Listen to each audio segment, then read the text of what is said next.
If you weren't convinced that today's shenanigans were just a PR stunt by the Commonwealth, allow me to step you through the evidence, if you will.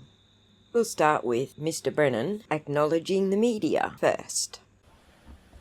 And so they just throw out terms and words for our audience that's here on our right to try to create an illusion of impropriety.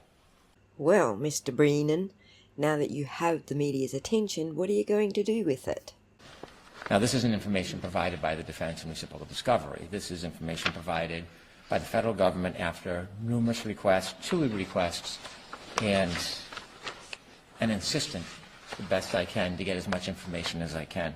If you make a representation to the court that you made numerous TUI requests and obtained a whole bunch of so-called incriminating emails, you'd want to be pretty sure that that's how you obtained that information, wouldn't ya? Like, preferably before the judge announces to the world, through the media, something like this. So, the Commonwealth just provided the court with information that causes me grave concern. The implications of that information may have profound effects on this defense and defense counsel. But oh wait, you screwed up, didn't you, Mr. Bree-nan? That's why you had to correct the record, right? The defense provided us the emails that I read, February 13, 2025. I think I said the federal government. It was the defense. February 13, 2025, they sent us the emails and the direct examination outline. And just as he predicted, the media only heard the first bit, and they ran with it. Why would the judge have grave concerns about the defense?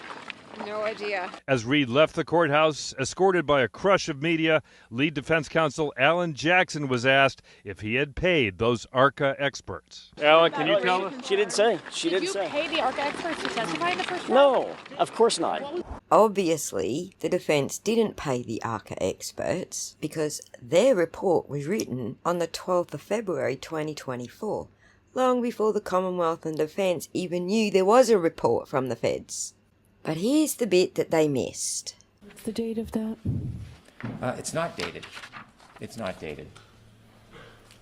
The TUI request is a recent February response, but they send random documents. There's no real accounting.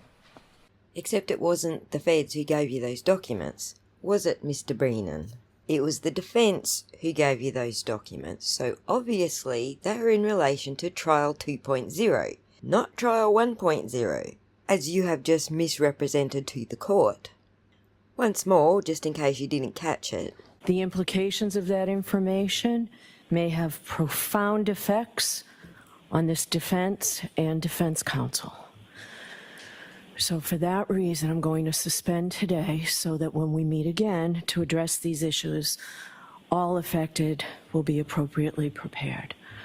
So I'll see you a week from today. At 11 o'clock in the morning. You can tell me now if that is impossible for you.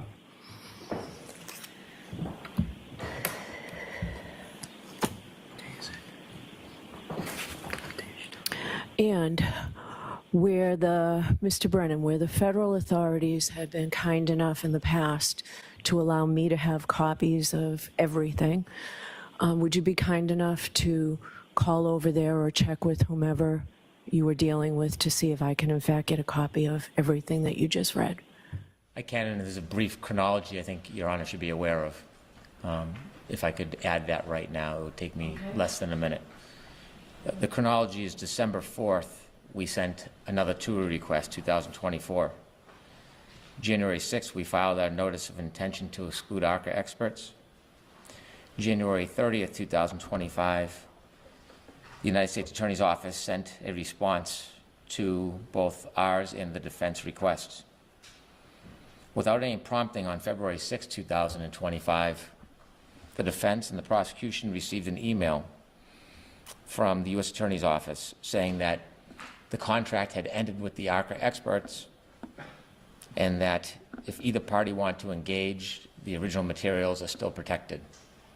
This was a change in position about whether a party could engage.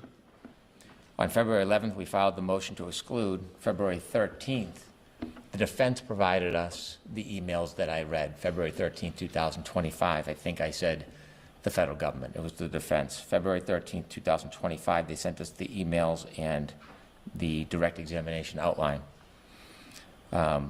We reached out to the federal government again because I was curious about the change in position on February 6th, that the contract has ended, but that parties could contact ARCA. Obviously, the Commonwealth is in no position to contact ARCA because that would naturally preclude the defense from retaining them. So we've refrained and we will not reach out to them. Oh, so ARCA is available to hire if the defence wants to hire them, and the recent discovery you just got from defence has an email in it saying that they probably are going to hire them, yet somehow the media didn't put two and two together. Or the Commonwealth for that matter. Yeah, I call BS. This was straight up a publicity stunt. Most likely in revenge for Karen Reid doing an interview with Ted Daniels. And just in case you weren't convinced that it wasn't this mishap that has the judge so shook with anger, here's the last soundbite. All right, so the information that was provided to you, not from the federal government, I'd like a copy of before you leave the courthouse today. Yes, Your Honor. Information you were provided not by the federal government. Oh, you mean by the defence, pertaining to hiring the ARCA guys for Trial 2.0, that information, and just in case you had any doubt as to what information she's referring to, you can also hear Attorney McLaughlin in the background handing that information to the judge. Your Honor, if I may hand up the discovery that was Thank you. provided by the defendant reference by. Ah, the old three-card Monty trick, huh? And you all thought Adam Lally wasn't playing a role in the case anymore. Wah-ha-ha.